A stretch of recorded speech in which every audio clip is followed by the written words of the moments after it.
জমা দিয়ে কোটি টাকার জমি হাতানোর চেষ্টা। গ্রেপ্তার অভিযুক্ত অসীম নাথ 2 লাখ টাকার জাল নথি তৈরি করিয়েছেন বলে স্বীকার করেছেন তিনি।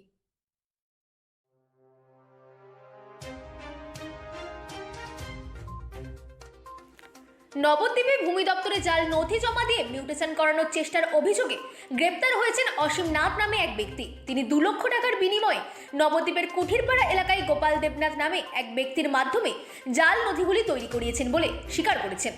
সম্পত্তির আনুমানিক মূল্য প্রায় 1 কোটি টাকা। অভিযুক্তের বিরুদ্ধে এফআইআর দায়ের করা হয়েছে এবং তদন্ত শুরু করেছে নবদ্বীপ থানার পুলিশ। এই ঘটনায় ভূমি দপ্তরের কোনো কর্মী জড়িত আছে কিনা তাও খতিয়ে দেখা হচ্ছে। Bureau report, Radin news network.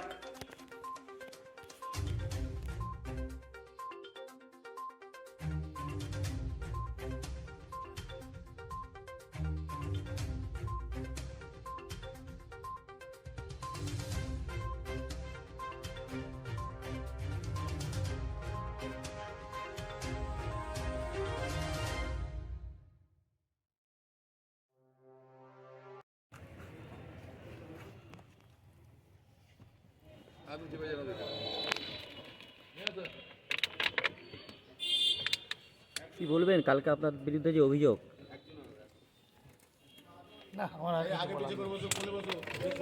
আপনি কাগজ কোথা থেকে করেছিলেন?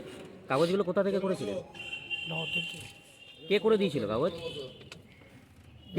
কে করে দিয়েছিল? টাকা নিয়েছিল? কত টাকা নিয়েছিল? 2 লাখ টাকা। কোথায় তার বাড়ি কোথায়? গোপাল যে নাম বলছেন, গোপাল ওর বাড়ি কুটিপাড়া। নবদ্বীপের কুটিপাড়ায়। কিভাবে যোগাযোগ হয়েছিল? এতক্ষণ একটু আগে আসার দরকার ছিল না। কিভাবে যোগাযোগ হয়েছিল গোপালের সাথে?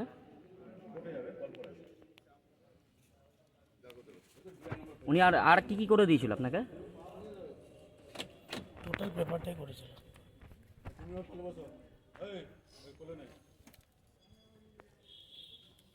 কিভাবে যোগাযোগ হয়েছিল ওনার সাথে আপনার? সার্টিফিকেট দিয়ে এদিকে জাল সার্টিফিকেট দিয়ে মিউটেশন করতে গিয়েছিলেন যে অভিযোগটা উঠছে, কতটা সত্যি? এদিকে তাকে বলুন। হ্যাঁ, কতটা সত্যি? কতটা সত্যি এই জাল মিউটেশন করতে গিয়েছিলেন জাল সার্টিফিকেট দিয়ে? আপনার বিরুদ্ধে যে অভিযোগ করছে বিএলআরও, এটা কতটা সত্যি? 100%। কি আর এর পেছনে আর কারা আছে আপনি ছাড়া? অসীম নাথ বাবু আর কি আছে? ওই গোপাল দেবনাথই সব কিছু। গোপাল দেবনাথই করছে সব কিছু। এভরিথিং। এই জমিটা তো অন্যের, আপনার স্ত্রীর নামে কি করে আপনি ওয়ারেশন সার্টিফিকেট বের করলেন মাঝদিয়া পানশিলা থেকে? সেটা ওই আপনার গোপাল দেবনাথই সব কিছু করে দিয়েছে। অর্থাৎ আপনার এই সমস্ত কাজ গোপাল দেবনাথ করছে। বিএলআরও দপ্তরের কোনো অফিসার এই কাজে যুক্ত আছে? নেই। আপনার বাড়ি কোথায়? 18 নম্বর ওয়ার্ড, বিশ্বাসপাড়া। গোপাল দেবনাথের সাথে কিভাবে যোগাযোগ আপনার?